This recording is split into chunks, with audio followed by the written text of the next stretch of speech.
Hello అండి, welcome to KS jewellery collections. ఈ వీడియోలో వచ్చేసి కంటి మోడల్ చూపిస్తున్నామండి.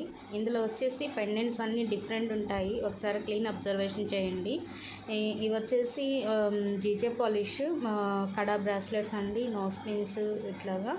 సో ఇవి నేను ఎందుకు ఇవి పెండెంట్స్ డిఫరెంట్ అని చెప్పానంటే, ఇవి జడా కుందన్స్ ఉన్నాయి, మొజనైట్ స్టోన్స్తో డిఫరెంట్గా వచ్చాయండి పెండెంట్ కలెక్షన్స్. ఇవన్నీ ఒకసారి కొంచెం క్లియర్గా చూడండి. వీడియో లాస్ట్ వరకు చూసి మీ కమెంట్ రూపంలో మీ రిక్వైర్మెంట్ని మాకు తెలియచేయండి. అట్లాగే ఇందులో సీజెడ్ హారం కూడా, నెక్లెస్ సెట్స్ కూడా చూపిస్తున్నాను. సో ఇవన్నీ కూడా హై క్వాలిటీ ఉంటాయండి. అంటే ప్రతి వీడియోలో మీరు హై క్వాలిటీ అంటారు అనుకుంటారేమో, కానీ క్వాలిటీని బేస్ చేసుకునే చెప్తున్నామండి. క్వాలిటీని బట్టి ప్రీమియం క్వాలిటీ ఉంటుంది. సో స్టోన్ క్వాలిటీ కూడా కొంచెం హైగా ఉంటుందన్నమాట. ఓకేనా? Thank you.